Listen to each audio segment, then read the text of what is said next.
Bartolomeo and Cavendish debuted on the 26th of August 2019. This new array of characters gave us new versions of some of the beloved Dressrosa Corridor Coliseum characters, headlined by a new double character. The characters in this batch included Don repaying a debt to his crew, Toadskii, King's Fist smashing a giant arm, the Fighting King Elizabello II, Spear of Elbath, Hydrogen the Pirate Mercenary, and the two-time champion of the New World Central MMA League, Destruction Cannon Idio. And the Sugo Fest exclusive character of the batch gave us a brand new double character to further bolster the Driven class. Their captain ability was unfortunately very basic, but bring about an amazing switch effect that was widely considered to be one of the best in the game, along with a special that granted a massive attack boost and great damage reducing effects to allow the crew to last longer during an adventure. Introducing Man-Eater and Nobleman fighting together, Bartolomeo and Cavendish. In this series, we'll be traveling back in time to experience some of the older Sugo Fest exclusive characters in their prime, aiming to show just what it was like to use these characters on their debut. I hope you enjoy the video, and without further ado, let's enter the Legends of OPTC.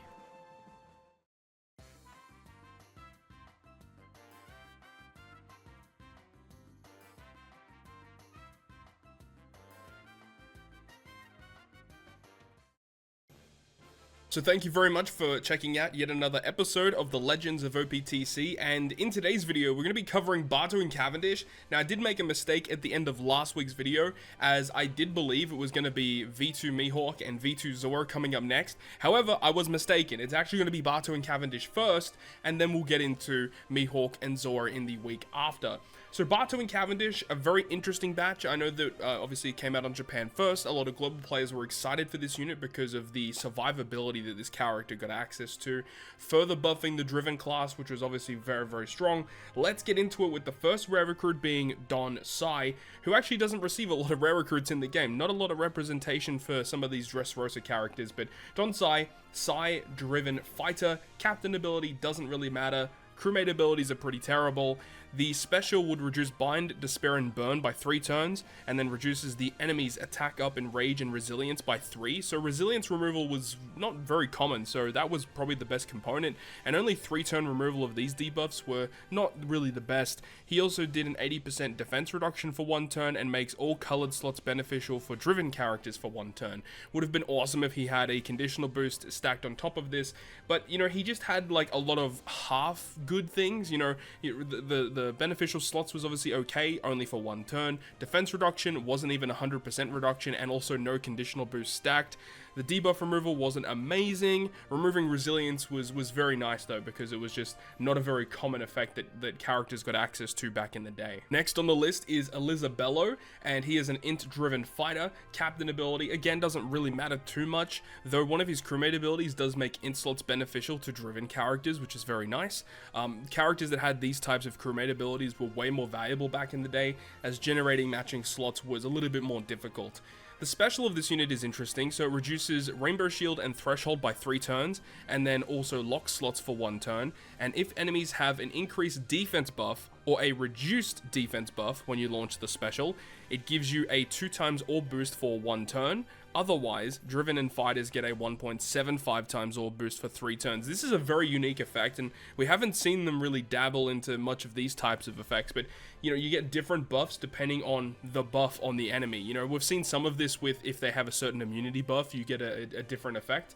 But this is specifically talking about increased defense, which is very bizarre. So of course this could work potentially with Toadskii, you know, does the defense reduction. This character would then give you a 2x orb boost for 1 turn, but more often than not, the 3-turn orb boost with a slightly lower multiplier was probably more useful, you know? So very, very oddly built rare recruit, very weird looking characters so far. And this Elizabello has seen some niche usages here and there. Next on the list is Hajuden, who is a quick driven powerhouse. Haven't seen that class combination pop up too often. Anyways, captain ability, again, doesn't really matter too much. Interestingly, with his crewmate ability, he boosts damage dealt versus dex by 2 times, so he himself basically will not attack for negative affinity, which is pretty cool. and his special would reduce bind paralysis and chain reduction by 4 turns, reduces cooldown of driven and powerhouse by 1, and if you got a driven or a powerhouse captain, boost attack against delayed enemies by 1.75 for 2 turns. Again, like just a bit of a weirdly built unit. Utility is like whatever, cooldown reduction is cool but doesn't have a crewmate ability to resist special reverse, and then a conditional boost against delayed when he doesn't apply the delay himself. Again, just really odd stuff with this unit. Just doesn't make a lot of sense. And then we have the final rare recruit of the batch, which is Ideo, and I think this is the character that has seen probably the most usage out of all of these rare recruits in this batch. Strength-driven fighter. So his crewmate ability, he does reduce special bind on himself by 3 turns, which I guess is kind of cool, but he himself doesn't actually remove special bind, which is just weird. But his special ability will delay all enemies for 2 turns, which partners well with Hydrogen. But then says if you have a Dex or an Int captain, then he changes G, Empty, and Block into matching and gives you a 2.75 chain lock for 3 turns, so not too shabby. But then if you've got a Quick or a Psi captain, changes Recovery, Tandem, and Bomb slots into matching, and you get a 3 times chain lock, but only for 1 turn. So again, as you can see, if you got a different captain, you get differing effects, and due to the fact that Barto and Cavendish, the legend of the batch, can be either Dex or Quick, you can manipulate his special to be what you need it to be in certain situations, which is cool. Pretty neat stuff going on here. But the 3 turn of the chain lock actually was very useful and is seen play multiple times, especially when you can do that and change block slots simultaneously. And now we get to the Sugo Fest exclusive of the batch, Barto and Cavendish. Very powerful unit. So you've got Barto being driven striker, Cavendish driven slasher, combined driven slasher, Barto being Dex, and Cavendish being Quick. And obviously this character recently received their super evolution in One Piece Treasure Cruise and has made the character a lot more viable. But let's talk about what we have in our hands here. We got Barto's captain ability boosting attack of driven by 3.25, and if you do not attack with Barto, you get 25% damage reduction for that turn. So if you run double Barto as your captains, you don't attack with either of them, they multiply together to actually give you some pretty decent damage reduction, which is pretty neat. You've got the second captain ability here, which is Cavendish, and he is the same multiplier, but instead of having the damage reduction effect, he would say that he boosts his own attack by 3.75, so Cavendish himself just hits very hard. He's a very greedy character, and Barto is more a defensive focused unit. Then you've got their dual captain, 4.25 to driven, and then 25% damage reduction. You don't even have to avoid attacking with this unit, you just naturally get 25% damage reduction, as well as making Strength, Dex, and Quick beneficial to driven characters. So obviously, the captain ability, when you look at it now, isn't the best, but back in the day, this was a very powerful driven captain to use. In terms of their crewmate abilities, nothing really too amazing, just more stat increases. The switch effect was considered to be one of the best switches in the game at this point, boosting the orb of himself by 1.5, reducing damage received by 25% for 1 turn, recover 5% of your HP, and give yourself a matching slot. So the fact you can generate a guaranteed matching slot doesn't go through block slots, but still. But also doing that with an orb boost, damage reduction, and healing effect as well. Really nice stuff here. The fact that, especially when you switch into Cavendish and you give him a matching slot, you give him an orb boost, he has the buffed effect in his captain to boost his own attack even further. He just hits really hard. And furthermore, when you look at the special, it's a damage dealing special, and then it reduces any damage above 5,000 by 97% for 1 turn, so this could enable you to tank a lot of death hits in the game, and then boost attack of driven by 2.25 for 1 turn, combined to the dual unit for 3 turns. So this unit by themselves, you can switch, get a matching slot, get an orb boost. With their special, get an attack boost as well, and while the orb boost from their switch isn't amazing, it's only 1.5, that's still a lot of damage with a 2.25 attack boost and a 1.5 orb boost, just with 1 unit doing that. So if you have type advantage, you can hit for incredible amount of damage just with themselves alone. The obvious drawback here is the fact that they only boost driven realistically, but the fact that this kit is built so defensively but also is very good offensively as well was just a really good combination. So I'm excited to jump into some content today utilizing Barto Cavendish. And then of course we have the wheel. So in this video we have 3 different Colosseums. We have Dofi Treble, Pedro, and Eneru. These are actually some relatively difficult Colosseums, I would say. So this is going to be interesting to see what kind of content we're going to be using Barto Cavendish on today. So we'll spin that wheel and try and build a team against one of these relatively difficult Colosseums.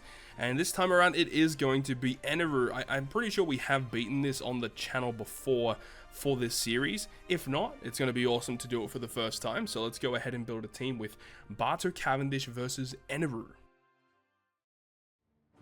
So now we're in game with our man Barto and Cavendish, and this is the team comp that we're going to use to attempt to beat the Eneru Colosseum. Now, one thing to note as well that's kind of fascinating is that when dual units were first releasing in the game, you actually couldn't select what character you wanted to start as. You could only start as the first character on the list. So in this team comp, you could only start as Barto. But remember that, you know, super swaps weren't introduced into the game for a very, very long time after the fact. So it didn't matter as much which character you actually started with, because that only really mattered due to the fact that super swap actually meant a pretty big difference when you're super swapping into a certain character to get a certain buff to burst on a certain stage. But I digress. Let's actually have a look at this team that we have here. We've got Clash Doflamingo, very powerful unit, giving us a very good orb boost. We're using the new rare recruit Toadskii. We've got Treasure Map Eneru, which came out with Whitebeard and Marco, which I believe we've already showcased on the channel before. And then we've also got Bellamy, right? So we've got Bellamy. He's a really nice unit, actually, giving us double special activation, giving us orb boost. Very nice unit to have. And we are using the Doflamingo ship, which is not at level 12. This is only just the base version of the ship. So this is the exact team that you could get access to back when this character first came out in 2019. So without further ado, let's go ahead and get this started. So of course, first thing is first, we need to get our cooldowns ready to go. And you know, this is another thing, you know, back in the day as well, is that the thing is you couldn't just use Legend Carrot to just wave clear and just absolutely go bonkers balls to the wall, clear everything super quickly.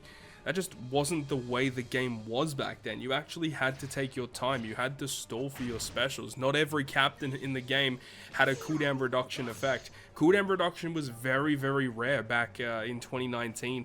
Like, honestly, I wouldn't say, you know, the cooldown reduction kind of speed farm meta wasn't really a thing for quite a long time. I mean, obviously people tried their hearts out to grind every piece of content out as efficiently as they could with Legend Carrot, but it wasn't always something efficient that you could do. Of course, with her super evolution, team building becomes a bit easier, but back when she first came out, definitely was not an easy thing to do.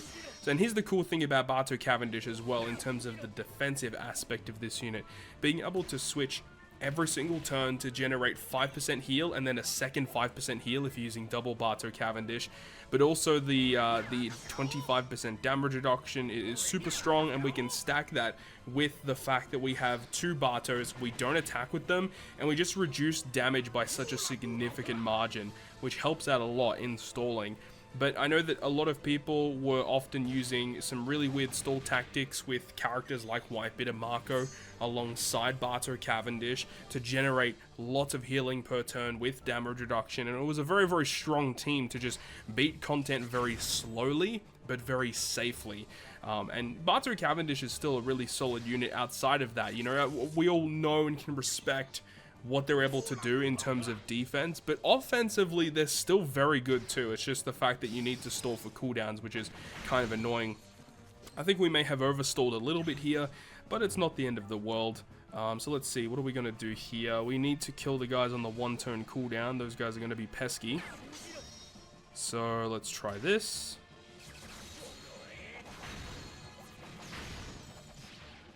Looking good. Perfect, that was a very, very good turn for us. And then let's switch to Cavendish because we want to switch into Barto for the next stage. The next stage is going to be Garnfor and Pierre. Try and keep as many matching slots as we can. Kill with Cavendish, boom, there we go.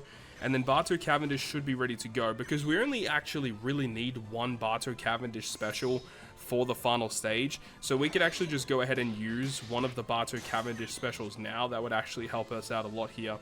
So Pierre is going to have a delay immunity, which is not really going to be that big of a deal. Let's go ahead and switch over to Barto. Switch to Barto. And then let's use one of the specials. Let's just see how much damage we can actually do on this stage. I'm actually genuinely curious. So this is going to give us a 2.25 times attack boost, which is super solid. Now we are still inflicted with a chain reduction, so we don't really want to kill in this one turn because we want to make sure when we reach the next stage that that chain reduction is actually gone. So we're just going to do a normal attacks here, and then we'll use Bellamy likely in the next turn. That's probably what we'll do. So let's see how we go.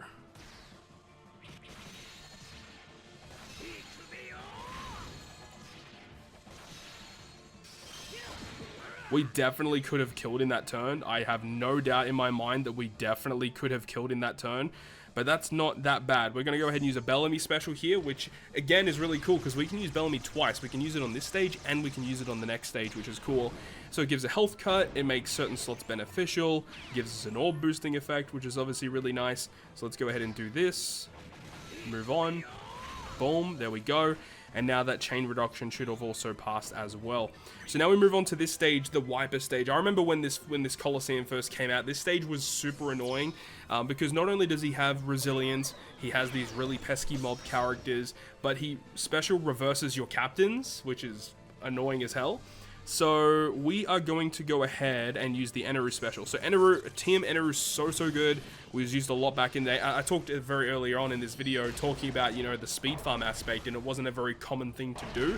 Eneru really brought that to the forefront with his captain ability, being able to wave clear like really easy content, which is really good. Now, let's see. He has his resilience buff still activated. Super annoying. So we'll go ahead and use the, what's his name? Toadskii. So Toadskii will remove that resilience for us, and he has a really cool effect that can make type slots beneficial to Driven for one turn, so we will get essentially a full board of matching slots, which is cool. And then we can go ahead and use the Bellamy special. Probably should have used Bellamy first to use the health cut, then do the Eneru fixed damage. Don't think it's really going to matter in the long run, realistically. And then we should be able to just go ahead and kill here, so let's go ahead and give it a shot. Let's do it.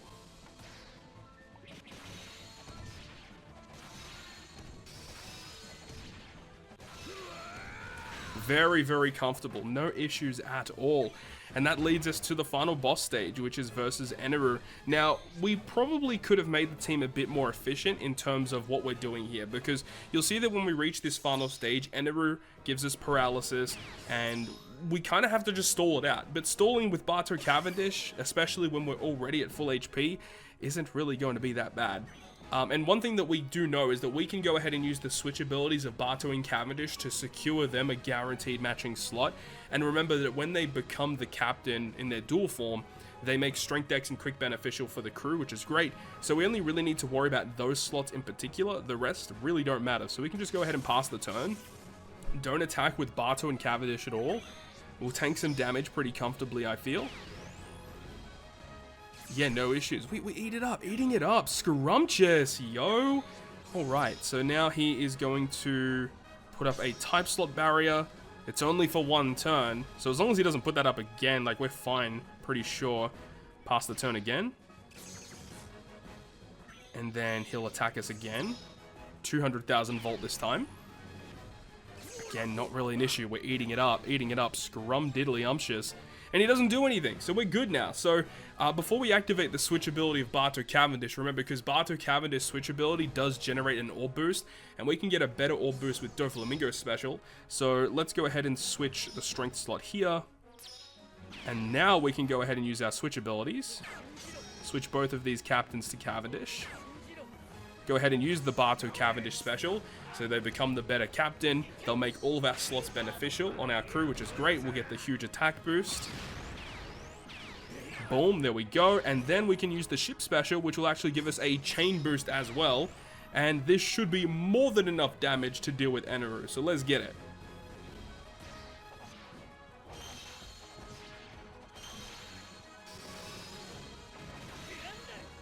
Beautiful. Beautiful. Absolutely decimated Colosseum Eneru with Barto Cavendish. So there you have it. A very defensively slow playstyle, but when you get to the final stage and you go for your burst turns, they can still output very good offensive numbers, which is awesome to see. And with that, it's going to bring about an end of yet another episode of the Legends of OPTC. Really hope you guys have enjoyed this video today, and if you guys did enjoy it, make sure to go ahead and leave a like. looking forward into next week's episode. I believe we should be covering V2 Mihawk and V2 Zoro in the next week or so, so look forward to that. Hopefully you guys enjoyed this one though, and if you guys did, make sure to go ahead and leave a like, and if you want to stay up to date with all the content that I post on my channel, including more One Piece Treasure Cruise content, make sure to hit the subscribe button down below. I'm that, guys. I'll see you guys within the next video.